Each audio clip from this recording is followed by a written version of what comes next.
Joining us on the Mercedes-Benz Vans phone line, courtesy of Lowe's, which is the main sponsor of NFL Game Day Morning, so I could probably read the copy instead of Drew Brees about the Lowe's home team. But nevertheless, he's a lead pipe wielding professional heading for the Hall of Fame. He knows how to do it.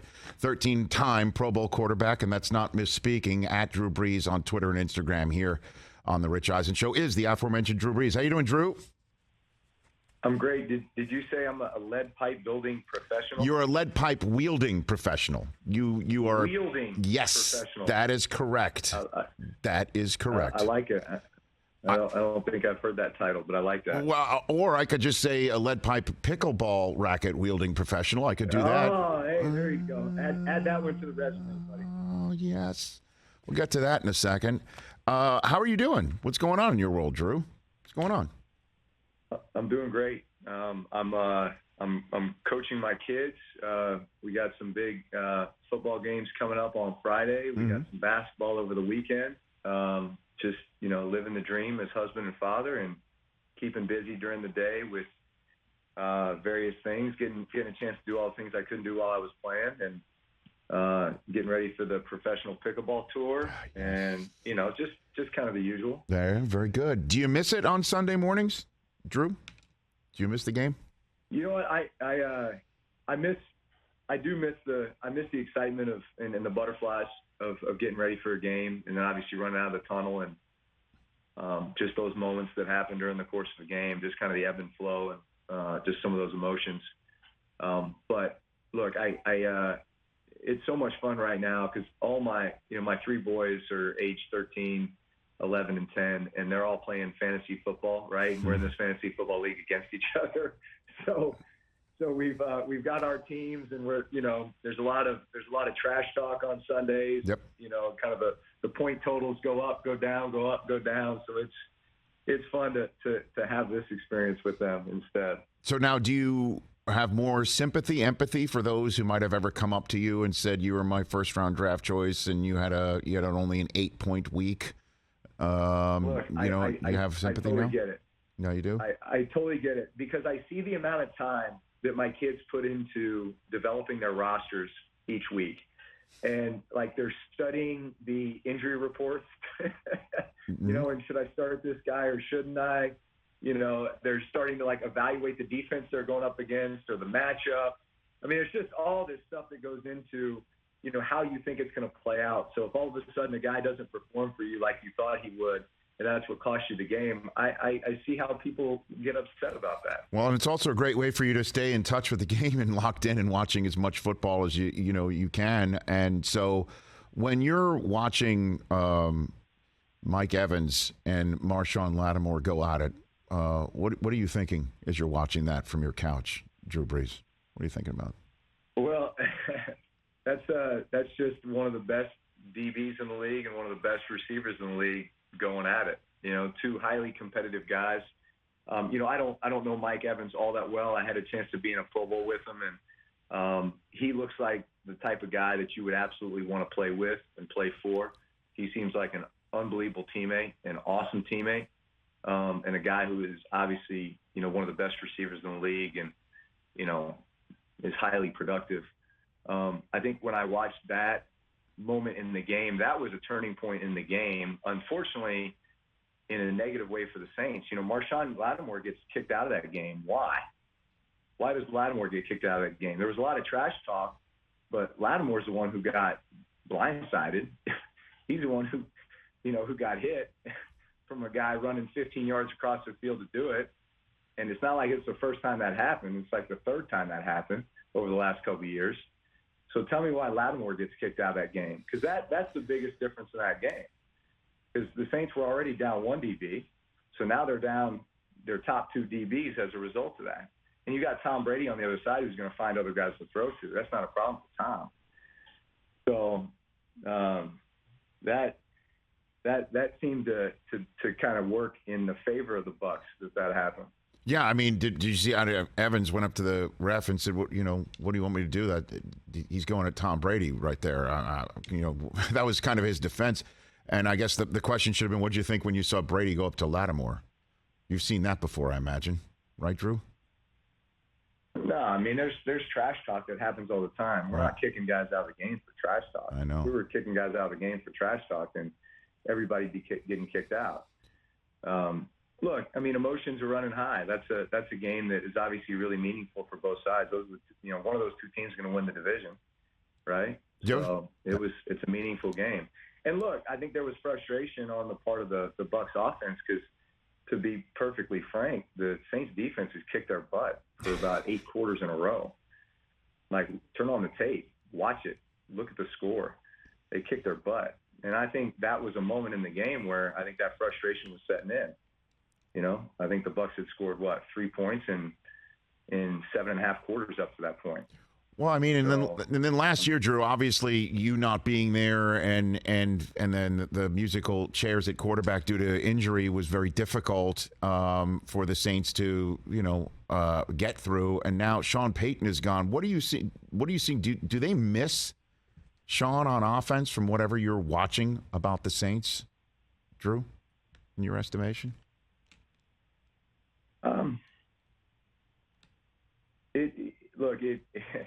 They're not possessing the ball. It seems like there's just little mistakes that are occurring on drives that become drive killers. And like when you really want to break down performance of an offense, you only get 10 to 12 series a game on offense. So, you really want to be scoring on half of those series, whether it's a touchdown or a field goal. And if you're able to do that, break it down. Let's say you score half touchdowns, half field goals on, 12 series. So you're scoring 6 times. I mean, you're scoring anywhere from 24 to 30 points, right? And that's going to win you a lot of games, especially with the defense that you have on the other side of the ball with the Saints. That's a top 5 defense.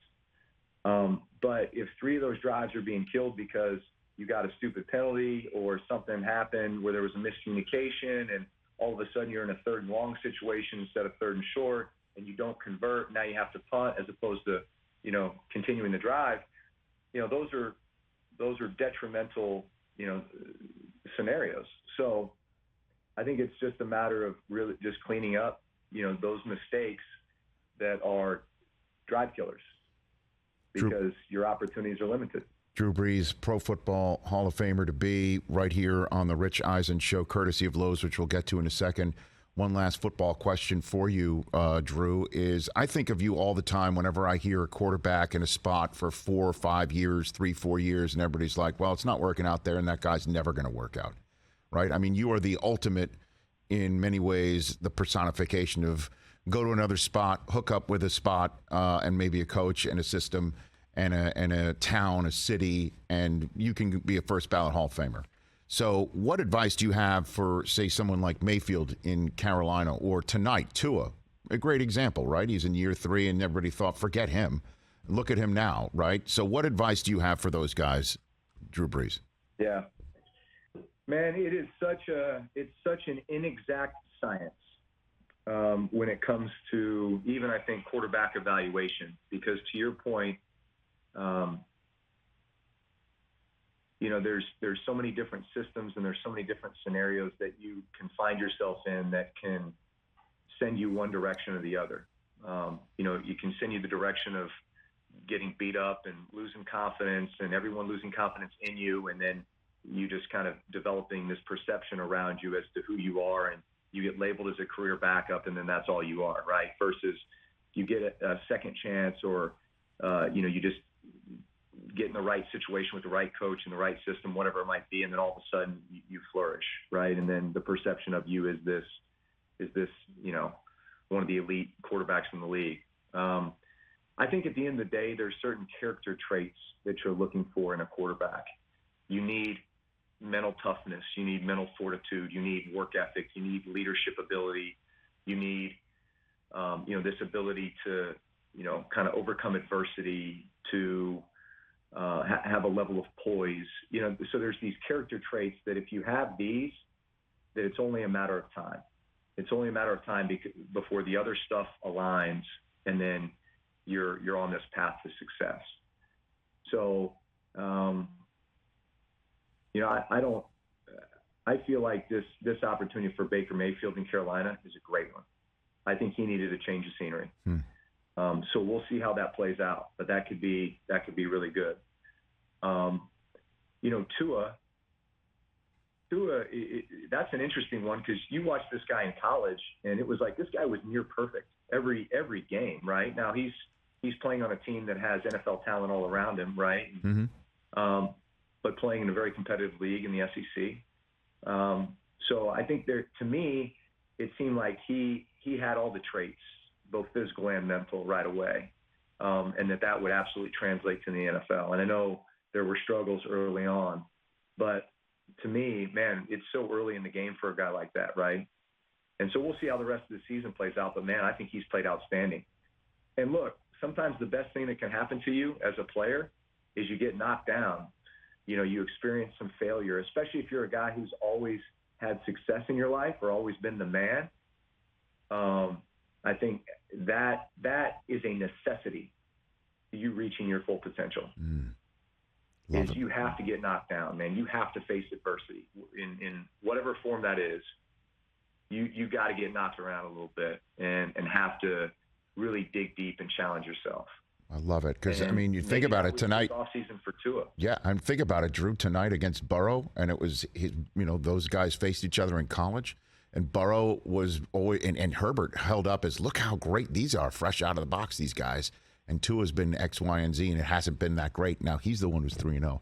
It's got to be really confident for him. I mean, look, it's an instant gratification league and society that we live in, right? So if you don't get it done right away, it's like, people are very quick to judge, unfortunately. But man, that's why you got to have some mental toughness and some mental fortitude, and you got to have some discipline as an organization too. You got to be able to block out the noise and say, man, we're committed to this guy, and we're going to give him everything he can to succeed. It's hard to do. It's hard to do, but I think the good organizations find a way to do that. Before I let you go, Drew, NFL Game Day Morning, the presenting sponsor is Lowe's, so I know all about the Lowe's home team. We also see some video of you conducting the great works in the community that the Lowe's home team is set up for, so I will set you up to give you the floor on those who may not know what the Lowe's home team is and what you're doing with Lowe's. Drew. Yeah, so I'm GM of the Lowe's home team, have been for the last 2 years. Lowe's has committed $100 million over the next 5 years to home improvement improvement projects in communities in NFL cities, and I'm joining alongside a bunch of current NFL players, guys like Micah Parsons, Justin Herbert, Travis Kelce, and others, to kind of spearhead these efforts in our communities, in our cities. In fact, I was in New Orleans last week working with an organization in the Lower Ninth Ward called lower9.org, helping to build a kind of multi-use facility that's going to be used as a food pantry, a gathering place, housing, an incubator for businesses and charities. So really a cool project.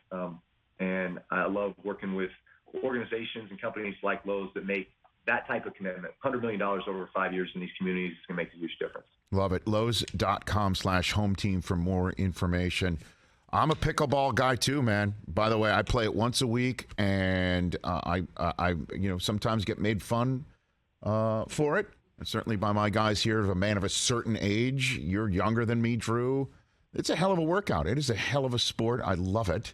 You know what I'm saying? Let's. I don't know if pickleball really needs the table pounded for it, but let's get together and play. Yeah. I've got one in the backyard here, so anytime you wanna,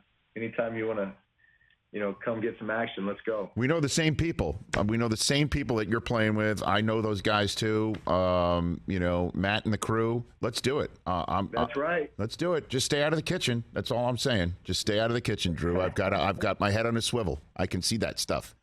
I can see it. I like it. Let's do it. Take care of yourself, Drew. Best of your family. You be well. All right, Iris. You got it. Man. At Drew Brees. Check it out. Again, Lowe's.com/home team right here on The Rich Eisen Show.